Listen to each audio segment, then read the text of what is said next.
ഈശോ മിശിഹായ്ക്ക് സ്തുതിയായിരിക്കട്ടെ. പ്രിയപ്പെട്ട സഹോദരങ്ങളെ, ഞാൻ ഷിബു ജെയിംസ്.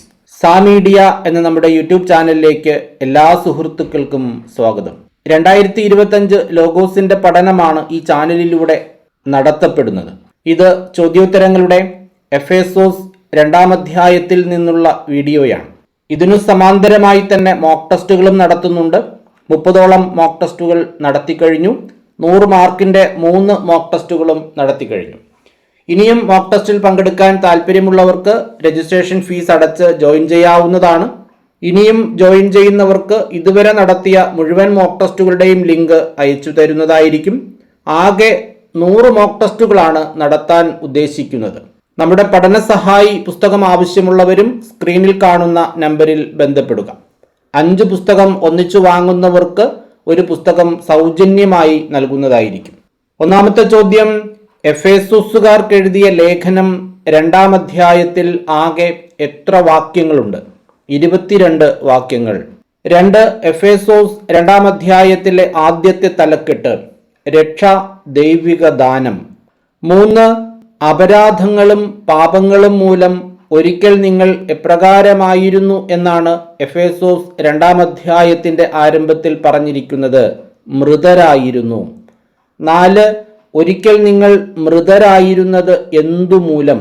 അപരാധങ്ങളും പാപങ്ങളും മൂലം. 5. ഈ ലോകത്തിന്റെ ഗതി പിന്തുടർന്നും അനുസരണക്കേടിന്റെ മക്കളിൽ പ്രവർത്തിക്കുന്ന അരൂപിയായ അന്തരീക്ഷ ശക്തികളുടെ അധീശനെ അനുസരിച്ചും നിങ്ങൾ നടന്നിരുന്നത് എപ്പോൾ? അപരാധങ്ങളും പാപങ്ങളും മൂലം നിങ്ങൾ മൃതരായിരുന്നപ്പോൾ. 6. നിങ്ങൾ മൃതരായിരുന്നപ്പോൾ പിന്തുടർന്നതെന്ത്? ഈ ലോകത്തിന്റെ ഗതി. 7. നിങ്ങൾ മൃതരായിരുന്നപ്പോൾ ഈ ലോകത്തിന്റെ ഗതി പിന്തുടർന്ന് ചെയ്തതെന്ത്? അനുസരണക്കേടിന്റെ മക്കളിൽ പ്രവർത്തിക്കുന്ന അന്തരീക്ഷ ശക്തികളുടെ അധീശനെ അനുസരിച്ചാണ് നടന്നിരുന്നത്. 8. അന്തരീക്ഷ ശക്തികളുടെ അധീശനെ അനുസരിച്ചിരുന്നതാര്? അനുസരണക്കേടിന്റെ മക്കൾ. 9. അനുസരണക്കേടിന്റെ ഈ മക്കളോടൊപ്പം ഒരു കാലത്ത് നമ്മളും ജഡമോഹങ്ങളിൽ ജീവിച്ചതെങ്ങനെ? ശരീരത്തിന്റെയും മനസ്സിന്റെയും അഭിലാഷങ്ങൾ സാധിച്ചുകൊണ്ട്. 10. അനുസരണക്കേടിന്റെ ഈ മക്കളോടൊപ്പം ഒരു കാലത്ത് നമ്മളും ശരീരത്തിന്റെയും മനസ്സിന്റെയും അഭിലാഷങ്ങൾ സാധിച്ചുകൊണ്ട് എങ്ങനെ ജീവിച്ചു? ജഡമോഹങ്ങളിൽ. 11. ആരോടൊപ്പമാണ് ഒരു കാലത്ത് നമ്മളും ശരീരത്തിന്റെയും മനസ്സിന്റെയും അഭിലാഷങ്ങൾ സാധിച്ചുകൊണ്ട് ജഡമോഹങ്ങളിൽ ജീവിച്ചത്? അനുസരണക്കേടിന്റെ ഈ മക്കളോടൊപ്പം. 12. നമ്മളും മറ്റുള്ളവരെ പോലെ സ്വഭാവേന ആരുടെ മക്കളായിരുന്നു? ക്രോധത്തിന്റെ. 13. നമ്മളും മറ്റുള്ളവരെ പോലെ എങ്ങനെ ക്രോധത്തിന്റെ മക്കളായിരുന്നു? സ്വഭാവേന. 14. മറ്റുള്ളവരെ പോലെ സ്വഭാവേന ക്രോധത്തിന്റെ മക്കളായിരുന്നതാര്? നമ്മളും. 15. നമ്മൾ പാപം വഴി എപ്രകാരമായിരുന്നു? മരിച്ചവരായിരുന്നു. 16. നമ്മൾ പാപം വഴി മരിച്ചവരായിരുന്നിട്ടും കരുണാസമ്പന്നനായ ദൈവം നമ്മോട് കാണിച്ച മഹത്തായ സ്നേഹത്താൽ ആരോടുകൂടെ നമ്മെ ജീവിപ്പിച്ചു എന്നാണ് പറഞ്ഞിരിക്കുന്നത്? ക്രിസ്തുവിനോടുകൂടെ. 17. നമ്മൾ എന്തുവഴി മരിച്ചവരായിരുന്നിട്ടും കരുണാസമ്പന്നനായ ദൈവം നമ്മോട് കാണിച്ച മഹത്തായ സ്നേഹത്താൽ ക്രിസ്തുവിനോടുകൂടെ നമ്മെ ജീവിപ്പിച്ചു എന്നാണ് പറഞ്ഞിരിക്കുന്നത്? പാപം വഴി. 18. നമ്മൾ പാപം വഴി മരിച്ചവരായിരുന്നിട്ടും ആര് നമ്മോട് കാണിച്ച മഹത്തായ സ്നേഹത്താൽ ക്രിസ്തുവിനോടുകൂടെ നമ്മെ ജീവിപ്പിച്ചു എന്നാണ് പറഞ്ഞിരിക്കുന്നത്? കരുണാസമ്പന്നനായ ദൈവം. 19. നമ്മൾ പാപം വഴി മരിച്ചവരായിരുന്നിട്ടും കരുണാസമ്പന്നനായ ദൈവം നമ്മോട് എന്തു കാണിച്ചു? മഹത്തായ സ്നേഹം. 20. നമ്മൾ പാപം വഴി മരിച്ചവരായിരുന്നിട്ടും കരുണാസമ്പന്നനായ ദൈവം നമ്മോട് കാണിച്ച മഹത്തായ സ്നേഹത്താൽ ആരോടുകൂടെ നമ്മെ ജീവിപ്പിച്ചു എന്നാണ് പറഞ്ഞിരിക്കുന്നത്? ക്രിസ്തുവിനോടുകൂടെ. 21. നിങ്ങൾ രക്ഷിക്കപ്പെട്ടത് എങ്ങനെ എന്നാണ് പൗലോസ്ലീഹ പറയുന്നത്? കൃപയാൽ. 22. നിങ്ങൾ കൃപയാൽ എന്തു ചെയ്യപ്പെട്ടു എന്നാണ് പറഞ്ഞിരിക്കുന്നത്? രക്ഷിക്കപ്പെട്ടു. 23. ആരോടുകൂടെ അവിടുന്ന് നമ്മെ ഉയർപ്പിച്ച് സ്വർഗത്തിൽ അവനോടുകൂടെ ഇരുത്തി എന്നാണ് പറഞ്ഞിരിക്കുന്നത്? യേശുക്രിസ്തുവിനോടുകൂടെ. 24 യേശുക്രിസ്തുവിനോട് കൂടെ അവിടുന്ന് നമ്മെ എന്തു ചെയ്ത് സ്വർഗത്തിൽ അവനോട് കൂടെ ഇരുത്തി ഉയർപ്പിച്ച്. 25 യേശുക്രിസ്തുവിനോട് കൂടെ അവിടുന്ന് നമ്മെ ഉയർപ്പിച്ച് എവിടെ അവനോട് കൂടെ ഇരുത്തി എന്നാണ് പറഞ്ഞിരിക്കുന്നത്? സ്വർഗത്തിൽ. 26 അവിടുന്ന് യേശുക്രിസ്തുവിൽ നമ്മോട് കാണിച്ച കാരുണ്യത്താൽ വരാനിരിക്കുന്ന കാലങ്ങളിൽ തൻ്റെ അപരിമേയമായ കൃപാസമൃദ്ധിയെ വ്യക്തമാക്കാനാണ് ഇപ്രകാരം ചെയ്തത്. എപ്രകാരം? യേശുക്രിസ്തുവിനോടുകൂടെ അവിടുന്ന് നമ്മെ ഉയർപ്പിച്ച് സ്വർഗത്തിൽ അവനോടുകൂടെ ഇരുത്തിയത്. 27 അവിടുന്ന് യേശുക്രിസ്തുവിൽ നമ്മോട് കാണിച്ച കാരുണ്യത്താൽ വരാനിരിക്കുന്ന കാലങ്ങളിൽ തൻ്റെ അപരിമേയമായ എന്ത് വ്യക്തമാക്കാനാണ് ഇപ്രകാരം ചെയ്തത്? കൃപാസമൃദ്ധിയെ. 28 വിശ്വാസം വഴി എന്തിലാണ് നിങ്ങൾ രക്ഷിക്കപ്പെട്ടത് എന്നാണ് പറഞ്ഞിരിക്കുന്നത്? കൃപയാൽ. 29 നിങ്ങൾ രക്ഷിക്കപ്പെട്ടത് എങ്ങനെ എന്നാണ് പറഞ്ഞിരിക്കുന്നത്? വിശ്വാസം വഴി, കൃപയാൽ. 30 വിശ്വാസം വഴി കൃപയാൽ നിങ്ങൾക്ക് സംഭവിച്ചതെന്ത്? രക്ഷിക്കപ്പെട്ടു. 31 അതു നിങ്ങൾ നേടിയെടുത്തതല്ല, ദൈവത്തിൻ്റെ ദാനമാണ്. ഏത്? വിശ്വാസം വഴി കൃപയാൽ രക്ഷിക്കപ്പെട്ടത്. 32 വിശ്വാസം വഴി കൃപയാൽ രക്ഷിക്കപ്പെട്ടത് നിങ്ങൾ നേടിയെടുത്തതല്ല, പിന്നെ എന്താണ്? ദൈവത്തിൻ്റെ ദാനമാണ്. അതായത് വിശ്വാസം വഴി കൃപയാൽ രക്ഷിക്കപ്പെട്ടത് പ്രവൃത്തികളുടെ ഫലമല്ല. തന്മൂലം ആരും എന്തു ചെയ്യേണ്ട, അഹങ്കരിക്കേണ്ടതില്ല. 34 നാം ആരുടെ കരവേലയാണ് എന്നാണ് പറയുന്നത്? ദൈവത്തിൻ്റെ. 35 നാം ദൈവത്തിൻ്റെ എന്താണ്? കരവേലയാണ്. 36 എഫേസോസ് 2-ാം അധ്യായത്തിൻ്റെ 2-ാമത്തെ തലക്കെട്ട് എല്ലാവരും ക്രിസ്തുവിൽ ഒന്ന്. 37 നിങ്ങൾ ശരീരം കൊണ്ട് വിജാതീയരായിരുന്നപ്പോൾ നിങ്ങളെ അപരിച്ഛേദിതർ എന്ന് വിളിച്ചത് ആര്? ശരീരത്തിൽ കൈകൊണ്ട് പരിച്ഛേദനം ചെയ്യപ്പെട്ടവർ. 38 നിങ്ങൾ ശരീരം കൊണ്ട് വിജാതീയരായിരുന്നപ്പോൾ ശരീരത്തിൽ കൈകൊണ്ട് പരിച്ഛേദനം ചെയ്യപ്പെട്ടവർ നിങ്ങളെ വിളിച്ചിരുന്നത് എന്ത്?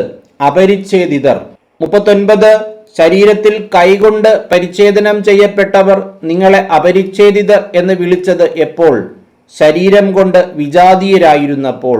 നിങ്ങൾ ശരീരം കൊണ്ട് വിജാതീയരായിരുന്നപ്പോൾ ആരെ അറിയാത്തവരുമായിരുന്നു എന്ന് അനുസ്മരിക്കുക എന്നാണ് പറയുന്നത്? ക്രിസ്തുവിനെ.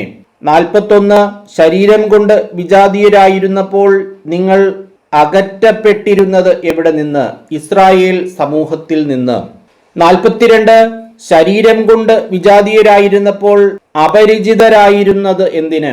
ഉടമ്പടിയുടെ വാഗ്ദാനത്തിന്. 43 നിങ്ങൾ പ്രത്യാശയില്ലാത്തവരായിരുന്നത് എപ്പോൾ എന്ന കാര്യം അനുസ്മരിക്കുക എന്നാണ് പൗലോസ്ലീഹ പറയുന്നത്. ശരീരം കൊണ്ട് വിജാതീയരായിരുന്നപ്പോൾ. 44 ശരീരം കൊണ്ട് വിജാതീയരായിരുന്നപ്പോൾ ലോകത്തിൽ എങ്ങനെയുള്ളവരായിരുന്നു? ദൈവവിശ്വാസമില്ലാത്തവർ. 45 ശരീരം കൊണ്ട് വിജാതീയരായിരുന്നപ്പോൾ എഫേസോസുകാരുടെ അവസ്ഥ എപ്രകാരമായിരുന്നു എന്നാണ് പൗലോസ്ലീഹ പറയുന്നത്? ക്രിസ്തുവിനെ അറിയാത്തവരും ഇസ്രായേൽ സമൂഹത്തിൽ നിന്ന് അകറ്റപ്പെട്ടവരും ഉടമ്പടിയുടെ വാഗ്ദാനത്തിന് അപരിചിതരും പ്രത്യാശയില്ലാത്തവരും ലോകത്തിൽ ദൈവവിശ്വാസമില്ലാത്തവരുമായിരുന്നു. 46 ശരീരം കൊണ്ട് വിജാതീയരായിരുന്നപ്പോൾ എഫേസോസുകാരുടെ അവസ്ഥ എപ്രകാരമായിരുന്നു എന്നതിൽ പൗലോസ്ലീഹ എത്ര കാര്യങ്ങളാണ് പറയുന്നത്? 5 കാര്യങ്ങൾ. അതാണ് തൊട്ടു മുൻപത്തെ ചോദ്യത്തിന്റെ ഉത്തരം. അത് കൃത്യമായി ക്രമമായി പഠിക്കുക. 47 ഒരിക്കൽ വിദൂരസ്ഥരായിരുന്ന നിങ്ങൾ ഇപ്പോൾ ആരു വഴിയാണ് സമീപസ്ഥരായിരിക്കുന്നത്? യേശുക്രിസ്തു വഴി. 48 ഒരിക്കൽ വിദൂരസ്ഥരായിരുന്ന നിങ്ങൾ ഇപ്പോൾ യേശുക്രിസ്തുവിൽ സമീപസ്ഥരായിരിക്കുന്നത് എങ്ങനെ? യേശുക്രിസ്തുവിന്റെ രക്തം വഴി. 49 ഒരിക്കൽ വിദൂരസ്ഥരായിരുന്ന നിങ്ങൾ ഇപ്പോൾ ആരിൽ അവന്റെ രക്തം വഴി സമീപസ്ഥരായിരിക്കുന്നു എന്നാണ് പറയുന്നത്? യേശുക്രിസ്തുവിൽ. 50 അവൻ നമ്മുടെ സമാധാനമാണ് എന്ന് പൗലോസ്ലീഹ എഫേസോസുകാരോട് പറയുന്നത് ആരെക്കുറിച്ച്? യേശുക്രിസ്തുവിനെ കുറിച്ച്. 51 അവൻ നമ്മുടെ സമാധാനമാണ്, ഇരുകൂട്ടരെയും അവൻ ഒന്നിപ്പിക്കുകയും ശത്രുതയുടെ മതിലുകൾ തകർക്കുകയും ചെയ്തു. ഇവിടെ പറയുന്ന ഇരുകൂട്ടർ ആരെല്ലാം? വിദൂരസ്ഥരും സമീപസ്ഥരും. 52 അവൻ നമ്മുടെ സമാധാനമാണെന്ന് എഫേസോസ് 2:14 പറഞ്ഞിരിക്കുന്നത് ആരെപ്പറ്റി? ക്രിസ്തുവിനെ പറ്റി. 53 ഇരുകൂട്ടരെയും ഒന്നിപ്പിക്കുന്നത് ആര്? യേശു ക്രിസ്തു. 54 ക്രിസ്തു ഇരുകൂട്ടരെയും ഒന്നിപ്പിച്ച് തകർത്തതെന്ത്? ശത്രുതയുടെ മതിലുകൾ. 55 യേശുക്രിസ്തു ശത്രുതയുടെ മതിലുകൾ തകർത്തത് എങ്ങനെ? ഇരുകൂട്ടരെയും ഒന്നിപ്പിച്ച്. 56 യേശുക്രിസ്തു തന്റെ ശരീരത്തിലൂടെ ഇല്ലാതാക്കിയത് എന്ത്? കൽപ്പനകളുടെയും ചട്ടങ്ങളുടെയും ആധിപത്യം. 57 ക്രിസ്തു കൽപ്പനകളുടെയും ചട്ടങ്ങളുടെയും ആധിപത്യം എന്തിലൂടെയാണ് ഇല്ലാതാക്കിയത്? തന്റെ ശരീരത്തിലൂടെ. 58 വിദൂരസ്ഥരുടെയും സമീപസ്ഥരുടെയും സ്ഥാനത്ത് എന്തു ചെയ്തുകൊണ്ടാണ് യേശു സമാധാനം സ്ഥാപിച്ചത്? ഒരു പുതിയ മനുഷ്യനെ സൃഷ്ടിച്ചുകൊണ്ട്. 59 ഇരുകൂട്ടരുടെയും സ്ഥാനത്ത് ഒരു പുതിയ മനുഷ്യനെ സൃഷ്ടിച്ചുകൊണ്ട് യേശുക്രിസ്തു എന്താണ് സ്ഥാപിച്ചത്? സമാധാനം. 60 യേശുക്രിസ്തു ആരുടെ സ്ഥാനത്താണ് ഒരു പുതിയ മനുഷ്യനെ സൃഷ്ടിച്ചുകൊണ്ട് സമാധാനം സ്ഥാപിച്ചത്? വിദൂരസ്ഥരുടെയും സമീപസ്ഥരുടെയും. 61 യേശുക്രിസ്തു കുരിശുവഴി ഒരേ ശരീരത്തിൽ വിദൂരസ്ഥരെയും സമീപസ്ഥരെയും ചെയ്തതെന്ത്? ദൈവത്തോട് അനുരഞ്ജിപ്പിച്ചു. 62 യേശുക്രിസ്തു കുരിശുവഴി ഒരേ ശരീരത്തിൽ ഇരുകൂട്ടരെയും ആരോടാണ് അനുരഞ്ജിപ്പിച്ചത്? ദൈവത്തോട്. 63 യേശുക്രിസ്തു കുരിശുവഴി ഒരേ ശരീരത്തിൽ ആരെയെല്ലാമാണ് ദൈവത്തോട് അനുരഞ്ജിപ്പിച്ചത്? വിദൂരസ്ഥരെയും സമീപസ്ഥരെയും.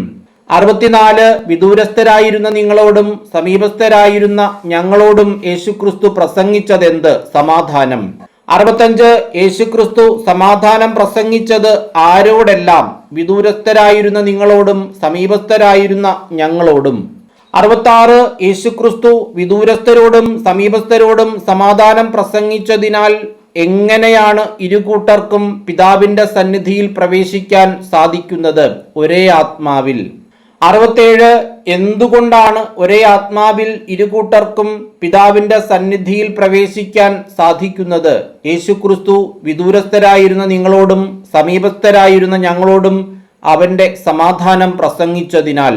68 എഫേസോസ് 2:19 ഇനിമേൽ നിങ്ങൾ ആരല്ല എന്നാണ് പറഞ്ഞിരിക്കുന്നത്?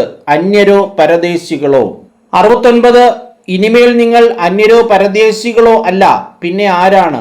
വിശുദ്ധരുടെ സഹപൗരരും ദൈവഭവനത്തിലെ അംഗങ്ങളും. 70 ഇനിമേൽ നിങ്ങൾ അന്യരോ പരദേശികളോ അല്ല, ആരുടെ സഹപൗരരാണ്? വിശുദ്ധരുടെ. 71 ഇനിമേൽ നിങ്ങൾ അന്യരോ പരദേശികളോ അല്ല, വിശുദ്ധരുടെ സഹപൗരരും എവിടുത്തെ അംഗങ്ങളുമാണ്? ദൈവഭവനത്തിലെ. 72 നിങ്ങൾ എന്ത് അടിത്തറമേൽ പണിതുയർത്തപ്പെട്ടവരാണ് എന്നാണ് പൗലോസ്ലീഹ പറയുന്നത്? അപ്പോസ്തലന്മാരും പ്രവാചകന്മാരുമാകുന്ന. 73 അപ്പോസ്തലന്മാരും പ്രവാചകന്മാരുമാകുന്ന എന്തിന്മേൽ പണിതുയർത്തപ്പെട്ടവരാണ് നിങ്ങൾ? അടിത്തറമേൽ. 74 അപ്പോസ്തലന്മാരും പ്രവാചകന്മാരുമാകുന്ന അടിത്തറമേൽ എന്തു ചെയ്യപ്പെട്ടവരാണ് നിങ്ങൾ? പണിതുയർത്തപ്പെട്ടവർ. 75 അപ്പോസ്തലന്മാരും പ്രവാചകന്മാരുമാകുന്ന അടിത്തറമേൽ പണിതുയർത്തപ്പെട്ടവരാണ് നിങ്ങൾ. ഈ അടിത്തറയുടെ മൂലക്കല്ല് എന്ത്? ക്രിസ്തു.